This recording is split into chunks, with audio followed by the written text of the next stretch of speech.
Hello hi అండి. మనం ప్రస్తుతానికి నల్గొండ జిల్లా నల్గొండ మండలం అప్పాజిపేట గ్రామ పంచాయతీ పరిధిలో బీఆర్ఎస్ పార్టీ ఇక్కడ సర్పంచ్గా గెలిచిన తర్వాత ప్రజలకు ఏమి హామీలు ఇచ్చినారు, మేనిఫెస్టోలో ఏం రాసినారు, వాళ్ళు ఇచ్చిన హామీల వరకు ఎంత మేరకు అభివృద్ధి చేస్తారో వారిని అడిగి తెలుసుకునే ప్రయత్నం చేద్దాం. నమస్తే సార్. నమస్తే సార్. మేడం గారు సర్పంచ్గా పోటీ చేస్తున్నారు సార్. గెలిచిన తర్వాత ఈ అప్పాజిపేటకి కూతవేటి దూరంలో ఉంది నల్గొండకి, అయినా ఎలాంటి అభివృద్ధి కార్యక్రమాలు చేస్తున్నారు?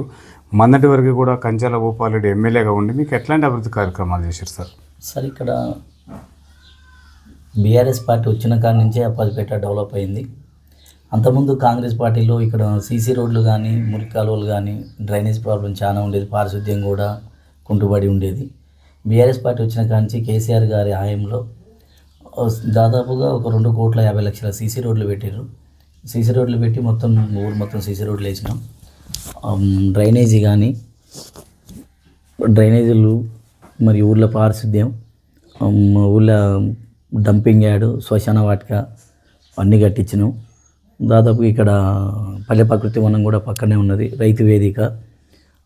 ప్రజలకు కావాల్సినవి అన్నీ సమకూర్చేలా కేసీఆర్ గారి హాయంలోనే చేసినాం. భూపారెడ్డి గెలిచిన తర్వాత దాదాపు 3 కోట్ల వరకు నిధులు తెచ్చి డెవలప్మెంట్ బాగా చేసుకున్నాం అప్పాజిపేటని. మాకు ఎల్లవేళలా సహకరించిన మా భూపారెడ్డి గారు కేసీఆర్ గారి హాయంలో అప్పాజిపేటకు మంచిగా సహకరించారు. మా దగ్గర సీఎం రిలీఫ్ ఫండ్ చెక్కుల విషయంలో కూడా అప్పాజిపేట టాప్లో ఉన్నది.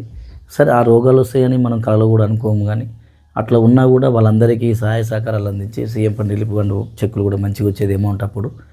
ఇప్పుడు అమౌంట్ ఎన్ని లక్షలైనా 60,000 అని ఏదని తక్కువ వచ్చుడు, కొంచెం ఏదో మేమే పంచాలి, మేమే ఇవ్వాలి, మా దగ్గరికి రావాలి, మీకు ఇవ్వమనేది దౌర్జన్యాలు జరుగుతున్నాయి. మేము చేసిన అభివృద్ధిలో 10 ఇయర్స్లో అప్పాజిపేటని ముందంజలో చేసినాం. ఇప్పుడు కాంగ్రెస్ వచ్చిన 2 సంవత్సరాల నుండి అప్పాజిపేట కుంటుపడిపోయింది. పారిశుద్ధ్యం లేదు, మురికి కాలువలు తీసేది లేదు, వీధి దీపాలు లేట్ అవుతున్నాయి, అన్ని విధాల గ్రామాలు వెనుకబడిపోయినాయి. దాదాపుగా ఎన్ఆర్జీఎస్ ఫండ్స్ ఇవన్నీ రిటర్న్ వెళ్ళిపోతున్నాయి. ఈ అప్పాజిపేటలో డెవలప్మెంట్ అనేది లేదు. అది ఏమన్నా ఉంటే లీడర్లు, గల్లీకో 10 లీడర్లు ఇట్లా చేయడం, ఇదంతా దౌర్జన్యాలు అనేది జరుగుతుంది తప్ప డెవలప్మెంట్ అనేది లేదు. ఓకే సార్, మీరు అంటే మీ సతీమణి కావ్య గారు గెలిచిన తర్వాత ఈ గ్రామానికి విద్య, వైద్య సౌకర్యాలు, బస్ సౌకర్యాలు కూడా కావాలంటున్నారు.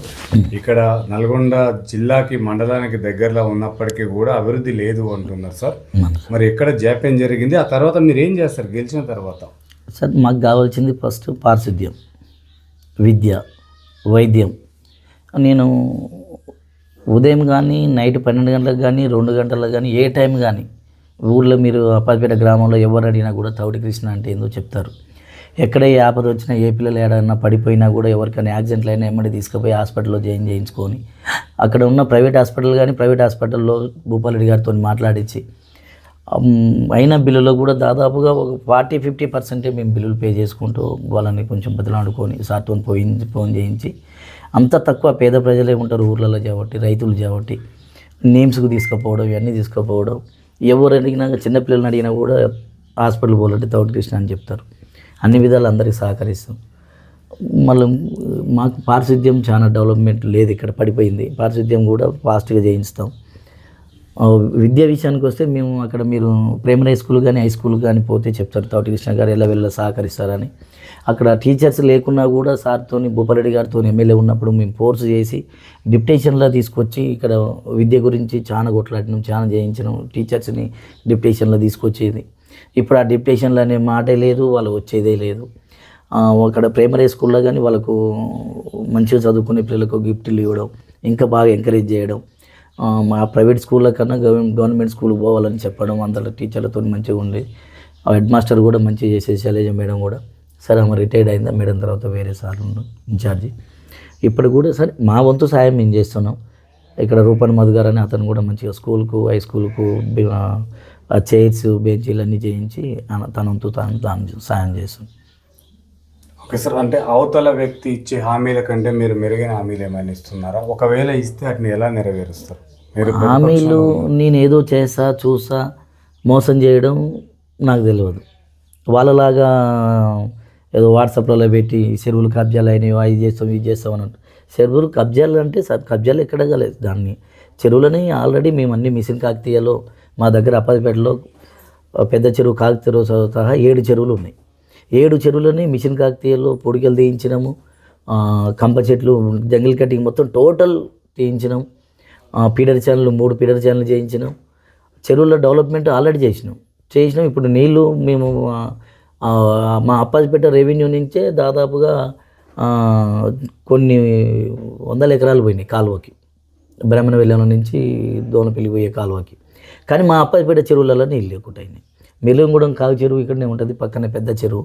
ఆ చెరువుకి ఇంతవరకు చుక్కనూరు రాలేదు. ఇక్కడ బండుగూడెం దగ్గర గుర్రప్ప చెరువు ఉంటుంది, ఆ చెరువులకు చుక్కనీళ్ళు లేవు. ఊళ్ళో ఉన్న 7 చెరువులలో ఒక 2 కుంటలు మేము నింపినామని చెప్పుకునే గొప్పలు చెప్తారు తప్ప వాళ్ళు చేసేది ఏది లేదు. చెరువులు కానీ పీడర్ ఛానల్ కానీ గతంలో డెవలప్ చేసినాం. మాకు సొంతం జేసీబీ ఉంది. ఆ జేసీబీతోని కూడా మేము జంగిల్ కటింగ్ ఎప్పుడు ఏది ఉన్నా కూడా రైతులు కూడా ఇబ్బంది అవుతున్నా కూడా బండి పంపించి చెరువులలో ఫ్రీగానే చేయిస్తాం. ఎవరన్నా ఉన్న పేదోళ్ళు కూడా ఎంతో తెచ్చుకుంటూ ఉన్నా చేసుకుంటారు, పని వాళ్ళు చేస్తారు. ఓకే సార్, మీరు ప్రతిపక్షంలో గెలిచిన తర్వాత ప్రతిపక్షంలో ఉంటారు కదా సార్, మీరు నిధులు సమకూర్చే విధంలో మీరు ఎలాంటి చర్యలు చేపట్టి గ్రామాభివృద్ధికి చేస్తారు సార్? నిధులు మనకు వచ్చే ఫండ్స్, మా గ్రామం పెద్ద విలేజ్, మా గ్రామానికి వచ్చే ఫండ్స్ దీంతో సహా ఇంకా నిధులు వచ్చేటట్టు చేసుకుంటాం. గ్రామంలో ఉన్న ఇంకా కొంచెం డ్రైనేజ్ సమస్యలు ఉన్నాయి, డ్రైనేజ్ సమస్యలు చేసుకుంటాం. పారిశుద్ధ్యం ఒకటి క్లియర్ చేస్తాం. వీధి దీపాలు మాత్రం ఎక్కడ ఎవరికి కూడా ఇబ్బంది కాకుండా వీధి దీపాలు వేపిస్తాం. ఆ విద్యలో మేమైతే ముందంజలో ఉన్నాం. విద్యలో అందరికి తోడ్పడి అందరినీ తీసుకుపోయి విద్యార్థులను కూడా గవర్నమెంట్ స్కూల్లో జాయిన్ చేయడం. ఇంకోటి, మా ఊరి నుంచి బస్సు లేదు ఇంతవరకు. బస్సు అప్పుడు వచ్చేది, బస్సు వచ్చింది. బస్సు తర్వాత ఆటోలు కొంచెం మాకు ఇక్కడ బతుకుదెరువు ఆటోల మీదనే ఉంది వాళ్ళకు. ఈ ఆటోలు కొంచెం ఎక్కువ అవ్వడం వల్ల బస్సు కూడా బంద్ అయిపోయింది. ఈ బస్సు అంటే జర మన విద్యార్థులకు కావాలి, ఉదయం ఒకసారి సాయంత్రం ఒకసారి అన్న వచ్చిపోయేటట్టు బస్సుని కూడా ప్రయత్నం చేస్తాం. మేము సర్పంచ్గా అయిన తర్వాత డెవలప్ చేస్తామనేది మా గ్రామ ప్రజలకు కూడా ఆత్మవిశ్వాసంతో ఉన్నారు. ఎట్లయినా తోటి కావ్య కృష్ణని గెలిపించాలనే ఆలోచనతోనే ప్రజలు కూడా ముందుకు వస్తున్నారు. ఎక్కడ కూడా మోసం చేయడం, ఎవరికైనా అందుబాటులో ఉంటాడు. అసలు మేము ఉదయం లేస్తే ప్రజాసేవ తప్ప మాకు బావి దగ్గర కూడా పోయేది ఉండదు. నేను అది చేసే హాస్పిటల్లో ఎక్కువ పోతుంటాం, ఎక్కువ వీళ్ళకి ఏమైనా ఇబ్బంది పడ్డా కూడా. డెవలప్మెంట్ విషయంలో అన్ని గ్రామాల కన్నా మా గ్రామం డెవలప్మెంటు అప్పుడు బీఆర్ఎస్ ప్రభుత్వంలో చేసినాం. ఇప్పుడు కూడా తోటి కృష్ణ హయాంలో బీఆర్ఎస్ పార్టీ తరఫున నిధులు సమకూర్చి మేము ఎట్టి పరిస్థితుల్లో మా అప్పాయిపేట గ్రామాన్ని ముందుకు తీసుకెళ్తాం. మా ఊళ్ళో శివాలయం టెంపుల్ కూడా లేదు. ఒకటి బొడ్రాయి విషయంలో కూడా మాట్లాడినాం. రూపన్ మోదీ గారు అని సహకరిస్తున్నారు. ఆ టెంపుల్ కూడా. కావ్య గారికి ఓటు ఎందుకు వేయాలి అప్పాజిపేట ప్రజలు? మేము గతంలో సర్పంచ్గా పోటీ చేసినప్పుడు కొన్ని ఓట్లతో ఓడిపోయినాం. తర్వాత కూడా మళ్ళీ ఎంపీటీసీగా పోటీ చేస్తే కూడా కొంచెం ఇబ్బందులు వచ్చి ఓడిపోయినాం.